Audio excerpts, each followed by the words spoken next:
Okay, so we've all done it, right? It's pouring rain, maybe you're running late or you're just, tired. And that little app icon on your phone, it kind of becomes your best friend.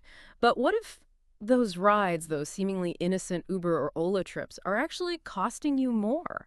I mean, much more than just the fare.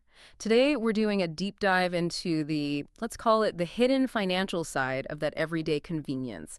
If you're like a lot of folks in Indian metros, you might be spending maybe around $3,000 a month on these apps. And our mission today is to really unpack what that actually means for your financial future.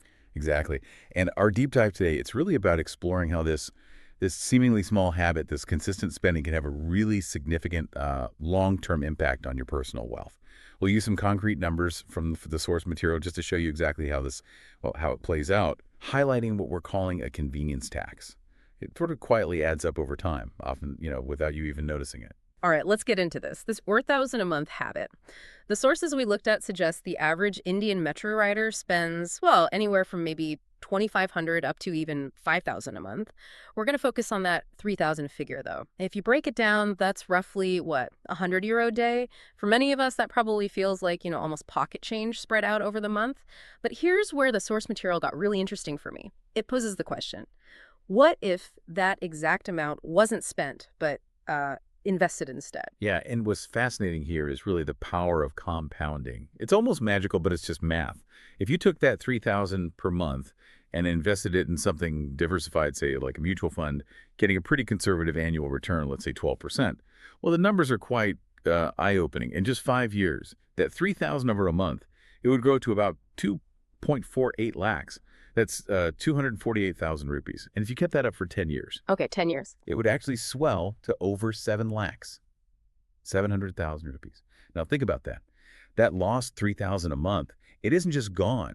It's like a direct trade-off.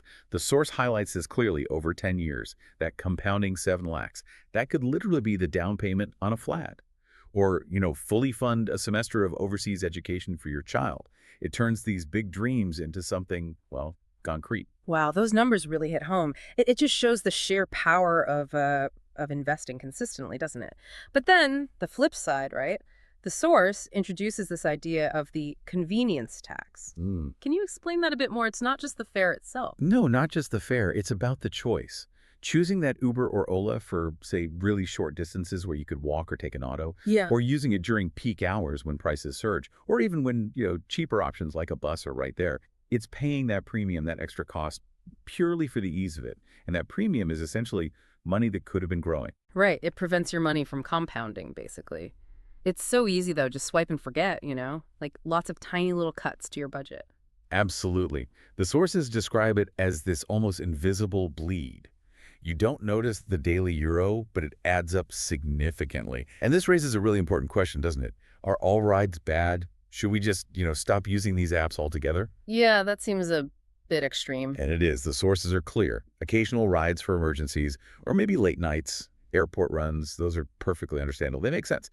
But where it really becomes a problem, according to source material, is using ride-hailing as your daily driver, your default option. That's when it transforms into a significant financial drain. That's when, as the source puts it rather strongly, your dreams can get hijacked. Hijacked dreams. That's a powerful phrase. But okay, convenience is often a real need for people, not just a luxury. So are the sources just saying stop it? Or do they offer practical steps, smart alternatives? Oh, definitely practical. They list specific strategies, things like using the metro more often if you have access, or autos, even cycles for nearby trips.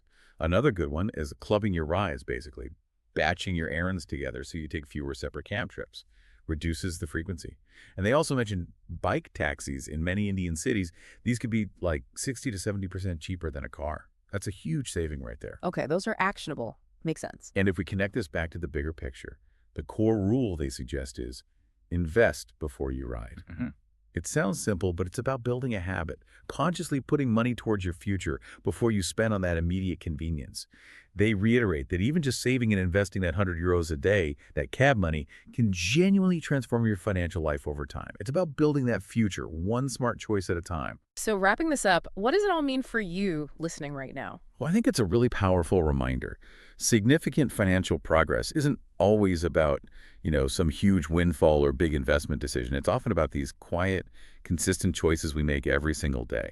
Your financial dreams aren't usually lost in one go, are they? They're often just redirected. Maybe Yeah. 3,000 at a time. Exactly. The final thought from the source material really sums it up. Be aware, be intentional, and let your money ride the market, not just a car. Powerful image to end on, I think. Makes you reconsider those everyday taps on the app.